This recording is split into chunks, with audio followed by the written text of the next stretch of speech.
Okay students, now we will start optical isomerism. Optical isomerism को understand करने के लिए कुछ टर्म्स हैं जिनको पहले हम अंडरस्टैंड कर लेते हैं और उसके बाद ऑप्टिकल आइसोमेरिज्म की डेफिनेशन को हम देखेंगे. तो वो कौन सी टर्म्स हैं जो कि हमें अंडरस्टैंड करनी है? Symmetry, symmetry element, chiral objects and A chiral objects and chirality, chiral centre and carbon based chiral centre. तो ये कुछ डेफिनेशंस हैं जिनको हमने अंडरस्टैंड करना है. सबसे पहले सिमेट्री. सिमेट्री का लिटरल मीनिंग क्या है हमारे पास? जैसे कि हम कहें बैलेंस, ठीक है, तवाजुन जिसे कहते हैं, सिमेट्री तवाजुन. तो इसकी डेफिनेशन कैसे होगी? Symmetry is defined as a balanced and a proportionate similarity which is found in two halves of the object, that is one half is the mirror image of the other half. Means कि इसमें ये बताया जा रहा है कि अगर कोई भी ऑब्जेक्ट है और उसको हम इस तरह से उसको हाफ से डिवाइड करें, ठीक है, कट करें कि वन हाफ दूसरे हाफ का जो है वो मिरर इमेज लग रहा हो, तो हमें ऐसा लगता है कि उस चीज़ में जो है वो सिमेट्री प्रेजेंट है. फॉर एग्जांपल हम यहाँ पर कुछ एग्जांपल्स को देख लेते हैं. जैसे कि यहाँ पर टेलीविज़न है, ठीक है, इसको हमने हाफ से सेंटर से हमने इसको कट किया है, ठीक है, तो इसमें भी हमें सिमेट्री नज़र आ रही है. ये स्विंग है हमारे पास, इसको यहाँ से हम कट करें तो देखिए one half is the mirror image of the other, तो इसमें भी सिमेट्री है. और ये टेबल है, ठीक है, टेबल में भी हमें सिमेट्री नज़र आ रही है. लेकिन अगर हम इस ट्री को देखें तो ये कुछ इरेगुलर्स है कि अगर हम इसको दरमियान से सेंटर में से इस तरीके से टू हाफ्स में डिवाइड करते हैं तो वन हाफ जो है वो दूसरे हाफ का जो मिरर इमेज नहीं है, ठीक है, दोनों डिफरेंट हैं. तो इसका मतलब है कि इस ट्री में सिमेट्री जो है वो एब्सेंट है. Okay, then what are symmetry elements? मतलब अगर हमें किसी भी ऑब्जेक्ट में, मॉलिक्यूल में सिमेट्री को देखना होगा, चेक करना होगा, तो क्या हम उसको इसी तरीके से चेक करेंगे कि हम उसको टू हाफ्स में डिवाइड करेंगे? नहीं, मतलब हमारे पास और भी डिफरेंट एलिमेंट्स हैं जिनके थ्रू हम सिमेट्री को चेक कर सकते हैं, तो उनको हम कहते हैं सिमेट्री एलिमेंट्स. ठीक है, तो a symmetry element is a line और axis, a plane or a point about which a rotation or reflection leaves the object in an orientation indistinguishable from the original one. ठीक है, अब तो ये symmetry elements की बहुत ज़्यादा detail में हम नहीं जाएंगे क्योंकि आपके कोर्स में इसको जस्ट इसकी डेफिनेशन आपको पता होनी चाहिए कि सिमेट्री को डिफरेंट एलिमेंट्स के थ्रू हम चेक कर सकते हैं. ठीक है, वरना इसकी अगर डिटेल में जाएं तो एक अलग पूरा जो है वो आप कह सकते हैं 20-30 मिनट्स का लेक्चर इसके ऊपर हो सकता है कि व्हाट आर सिमेट्री एलिमेंट्स, के किस तरीके से हम रोटेट करेंगे किसी भी ऑब्जेक्ट को और उसकी सिमेट्री चेक करेंगे, या उसको उसके कोई लाइन पास करवाएंगे या प्लेन पास करवाएंगे और उसका एक हाफ दूसरे हाफ का रिफ्लेक्शन होगा. ठीक है, तो यहाँ से आपको ये पता चल गया कि कोई भी ऑब्जेक्ट है उसमें से एक लाइन पास करवाई जा सकती है, उसी लाइन को हम एक्सिस भी कहते हैं, या प्लेन पास करवाया जा सकता है, या कोई ऐसा पॉइंट हो सकता है जिसकी वजह से हम ये बता सकते हैं कि इस एलिमेंट, इस ऑब्जेक्ट में या मॉलिक्यूल में सिमेट्री प्रेजेंट है. तो आपके इस टॉपिक में आपको जो फोकस करना है वो प्लेन ऑफ सिमेट्री पे फोकस करना है कि what is plane of symmetry. तो यहाँ पर हम कुछ एग्जांपल शेप्स देख लेते हैं. जैसे ये पहली शेप है, इसमें आपको लाइन और एक्सिस समझाया जा रहा है. मतलब ये लाइन क्यूब है, क्यूब के बिल्कुल यहाँ पे देखिए सेंटर से आपको पता चल रहा है ना कि सेंटर से ये पास हो रही है. ठीक है, यहाँ पे ये सेंटर से पास हो रही है और ये भी आपको नजर आ रहा है. तो ये लाइन या एक्सिस जो इसके बिल्कुल सेंटर से पास हो रहा है और इसके साथ 4 लिखा हुआ. ठीक है, इसका मतलब है कि 4 फोल्ड रोटेशन शो कर सकता है. मतलब आप इसको 90 की एंगल पे मूव करवाएं, फिर 180 की एंगल पे, देन 280 एंड 360 की एंगल पे रोटेट करवाएं, तो ये सेम वही शेप में जैसे कि अभी हमें नजर आ रहा है, तो ये उस तरह से इसकी शेप्स जो है वो शो कर सकता है. ठीक है, तो इसकी वजह से इसको सिमेट्री कहते हैं कि इसमें सिमेट्री प्रेजेंट है. ठीक है, और ये आपको नज़र आ रहा है सेंटर, यानी हम किसी भी ऑब्जेक्ट का अगर सेंटर लेते हैं, जैसे फॉर एग्जांपल अगर कोई मॉलिक्यूल है और अगर एक क्लोरीन इस साइड पे लगा हुआ है और इस साइड पे लगा है, दरमियान में कोई भी हमारे पास एटम है. ठीक है, तो ये जो दोनों क्लोरीन्स हैं अगर ये सेंटर से एक ही जितने डिस्टेंस पर प्रेजेंट हैं तो इसका मतलब है कि यहाँ इस मॉलिक्यूल में सेंटर ऑफ सिमेट्री प्रेजेंट है. ठीक है, अगर दोनों क्लोरीन्स का डिस्टेंस सेंटर से सेम है. देन आ जाए इसमें लास्ट में, ये आपको पूरा का पूरा प्लेन नज़र आ रहा है, यानी ये क्यूब है, क्यूब के बीच बिल्कुल हाफ में से यहाँ से एक प्लेन पास करवाया जा रहा है, ठीक है, यहाँ से, फिर आप यहाँ से वर्टिकली प्लेन पास करवाया जा रहा है, फिर इस तरीके से मतलब प्लेन पास करवाया जा रहा है, ठीक है, इस तरीके से। तो यानी हम यहाँ से देख सकते हैं इस तरीके से, और ये आप देखें बिल्कुल डायगोनल में पास करवाया जा रहा है, डायगोनल में। और ये अब जहाँ जहाँ से भी प्लेन पास करवाया जा रहा है, क्यूब का 1/2 दूसरे हाफ का रिफ्लेक्शन शो हो रहा है। इसका मतलब है कि क्यूब में से हम इतनी टाइम्स जो है 9 टाइम्स जो है हम प्लेन पास कर सकते हैं, और इसका 1/2 दूसरे हाफ का रिफ्लेक्शन होगा। इसका मतलब है कि क्यूब में symmetry, plane of symmetry present है, ठीक है। इसी तरह एक्सिस ऑफ सिमेट्री भी प्रेजेंट है और सेंटर ऑफ सिमेट्री भी प्रेजेंट है, ठीक है। तो ये जो प्लेन है इसका कॉन्सेप्ट आपको आना चाहिए, ठीक है। अब हम आ जाते हैं plane of symmetry. Plane of symmetry में क्या है? A plane which divides an object into 2 symmetrical halves is said to be plane of symmetry. और एग्जाम्पल्स में हमारे पास क्या है?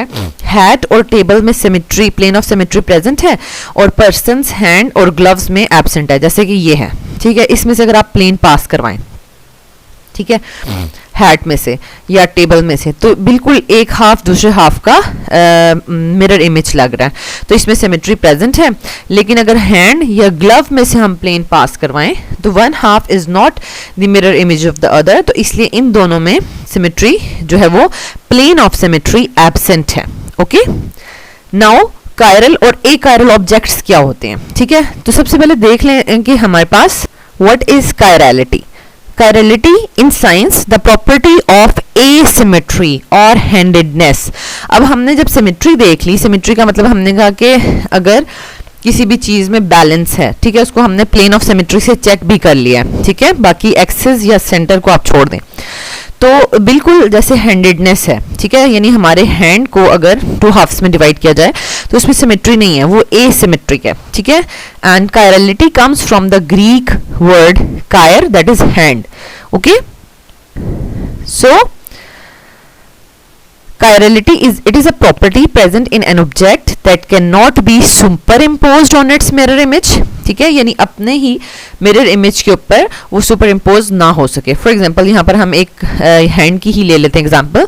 ये हैंड है और इसका मिरर इमेज बिल्कुल ये है, ठीक है, यानी अगर हमारे पास यहाँ पर मिरर होता तो इस हैंड को अपना मिरर इमेज ऐसा ही नजर आ रहा होता, ठीक है। ये आप मिरर के सामने रख के भी देख सकते हैं। अब देखिए, अब हमने सुपर इम्पोज चेक करना है कि सुपर इम्पोज का क्या मतलब है, यानी हम इसी हैंड को इस तरीके से दूसरे हैंड पे रखेंगे तो ये एज इट इज उसके ऊपर नहीं आ रहा, ठीक है। देखिए, दोनों थम्स भी नहीं आ रहे और ये वाली लिटिल फिंगर्स भी नहीं आ रही, तो इसका मतलब है कि ये सुपर इम्पोज नहीं हो सकता, ठीक है। तो इसका मतलब है अगर कोई भी ऑब्जेक्ट अपने मिरर इमेज के साथ सुपर इम्पोज नहीं हो सकता तो इसका मतलब है उसमें कायरलिटी की प्रॉपर्टी प्रेजेंट है। Now see what is chiral and achiral objects, ठीक है। अब an object lacking a plane of symmetry is called dissymmetric और chiral, ठीक है। और अब वो जो chiral होगा ना उसका mirror image is not superimposable, ठीक हो गया। An object having a plane of symmetry is called symmetric, और जिस ऑब्जेक्ट में प्लेन ऑफ सिमेट्री पास किया जा सकता है और उसका एक 1/2 दूसरे हाफ का मिरर इमेज होगा तो इसका मतलब है कि वो ए कायरल है, यानी उसमें सिमेट्री नहीं है, ठीक है, सॉरी सिमेट्री है, ए कायरल है, ठीक है। अब यहाँ पे देखें, जैसे अभी मैंने बोल दिया तो ये ए का वर्ड नॉट के लिए नहीं यूज हो रहा, ठीक है। तो देखें, ये सिमेट्रिक होगा तो ए कायरल है, ठीक है, डिससिमेट्रिक होगा तो कायरल है। ये थोड़ा सा ऑपोजिट डेफिनेशंस हैं, तो आपको इसको ऑब्जेक्टिव के लिए इसी तरीके से याद रखना है कि ये उल्ट है, ठीक है। डिससिमेट्रिक को ए कायरल नहीं कहना आपने, ठीक है, इस पॉइंट को जरा नोट डाउन कर लें। और इसमें क्या होता है, ए कायरल में mirror image is super imposable on it, ठीक है, क्योंकि प्लेन ऑफ सिमेट्री है तो उसका मिरर इमेज उसके ऊपर सुपर इम्पोज भी हो सकता है। Okay, Now see what are chiral centers. Chiral center का क्या मतलब है? A chiral center is defined as an atom in a molecule that is bonded to 4 different chemical species. ठीक है, मतलब अगर कोई भी मॉलिक्यूल की हम बात करें तो सिंपल फॉर एग्जाम्पल कार्बन की बात करें तो उसके साथ 4 डिफरेंट ग्रुप्स अटैच होंगे तो वो chiral center बन सकता है, ठीक है। और इसी तरह एक कायरल मॉलिक्यूल होने की क्या क्या प्रॉपर्टीज हैं, कायरल मॉलिक्यूल कैसे पता चलेगा कि वो कायरल है, ठीक है। एटलीस्ट उसमें क्या होना चाहिए, वन एसिमेट्रिक सेंटर होना चाहिए, ठीक है, जिसको आप कह सकते हैं कायरल सेंटर, ठीक है। And not have a plane of symmetry, देखें अब उसमें सिमेट्री हो जाएगी, ठीक है, सिमेट्री प्रेजेंट होगी तो वो कायरल तो नहीं हो सकता, इसलिए उसमें प्लेन ऑफ सिमेट्री भी एब्सेंट होनी चाहिए।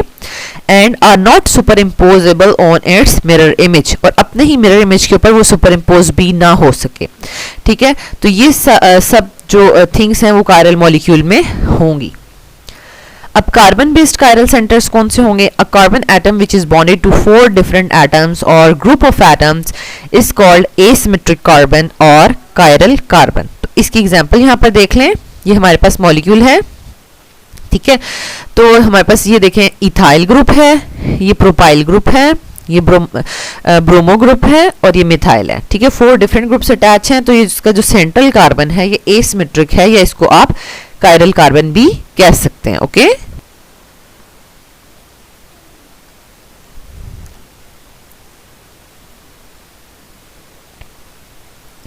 अब स्टूडेंट्स आपको यहाँ देखने में लग रहा है कि ये दोनों जो मॉलिक्यूल्स ड्रा हुए हैं ये बिल्कुल एक ही मॉलिक्यूल है, ठीक है, लेकिन ऐसा नहीं है। 3 डायमेंशनल में ये दोनों डिफरेंट हैं, ठीक है। फॉर एग्जांपल ये फर्स्ट मॉलिक्यूल है, इसका मिरर इमेज आपको ये नज़र आ रहा है, लेकिन अगर हम इनको सुपर इम्पोज करेंगे तो ये सुपर इम्पोज नहीं होंगे, ऑल्दो कि आपको बिल्कुल अटैचमेंट सेम लग रही है, यानी सेंट्रल कार्बन ही है और वही 4 ग्रुप्स अटैच हैं। तो ये 3 डायमेंशनल में किस तरीके से ये 4 ग्रुप्स आपस में मैच नहीं कर रहे, इसको मैं आपको मॉडल के थ्रू बताती हूँ। तो स्टूडेंट्स यहाँ पर हमारे पास ये कायरल मॉलिक्यूल्स हैं 2, ठीक है, जिसमें आपको दरमियान में एक सेंट्रल कार्बन नज़र आ रहा है, ठीक है, और उसके साथ ये सेंट्रल कार्बन है और इसके साथ 4 डिफरेंट ग्रुप्स आपको अटैच नज़र आ रहे हैं, ठीक है। और इसमें ये हमें इसकी ज्योमेट्री जो है वो टेट्राहेड्रल है, ठीक है। ये सेंट्रल कार्बन है और इसको अगर हम इस तरीके से प्लेन में ले लेते हैं, ठीक है, सेंट्रल कार्बन को यहाँ पर रखें और ये येलो जो भी ग्रुप है और ये ब्लू, ठीक है, इनको अगर हम एक प्लेन में ले लेते हैं, ठीक है, तो आपको एक ये राइट साइड वाला जो ग्रुप है ये आउटसाइड द प्लेन लग रहा है, ये इनसाइड द प्लेन लग रहा है, ठीक है। तो आपको ये टेट्राहेड्रल स्ट्रक्चर प्रॉपर्ली नज़र आ रही है। तो ये जो 2 मॉलिक्यूल्स हैं स्टूडेंट्स, ये आपस में ये दोनों कायरल मॉलिक्यूल्स हैं, ठीक है, इसमें भी ये देख लें डिफरेंट ग्रुप्स अटैच हैं और हमें देखने में लग रहा है कि ये दोनों सेम हैं क्योंकि दोनों के साथ सेम ग्रुप्स अटैच हैं, ठीक है, एक ही जैसे ग्रुप्स अटैच हैं, लेकिन ये सेम नहीं है क्योंकि इनके जो मिरर इमेजेस हैं इनको इस तरह से हम अगर अरेंज करें, ठीक है, जैसे कि ये एक दूसरे का मिरर इमेज बना रहे हैं, एक मॉलिक्यूल दूसरे मॉलिक्यूल का मिरर इमेज है, ठीक है, जैसे रेड बॉल्स या ये रेड ग्रुप्स हैं, ठीक है, ये येलो को देख लीजिए बिल्कुल आपस में जो है वो वर्टिकली हैं, ठीक है, और ये आउटसाइड द प्लेन आपको नज़र आ रहे हैं ग्रुप्स ब्लू में जो हैं और ये ब्लैक वाले जो है इनसाइड द प्लेन नज़र आ रहे हैं। तो ये एक मॉलिक्यूल दूसरे मॉलिक्यूल का क्या है, मिरर इमेज नज़र आ रहा है आपको, ठीक है, लेकिन ये मिरर इमेजेस हैं लेकिन ये सुपर इम्पोज नहीं हो सकते। जस्ट लाइक आवर हैंड्स, हमारा एक हैंड दूसरे हैंड का मिरर इमेज है, लेकिन वो इस तरीके से जब हम ऊपर रखते हैं तो ये सुपर इम्पोज नहीं होता प्रॉपरली, ठीक है, सुपर इम्पोज नहीं हो सकता बिल्कुल इसी तरीके से।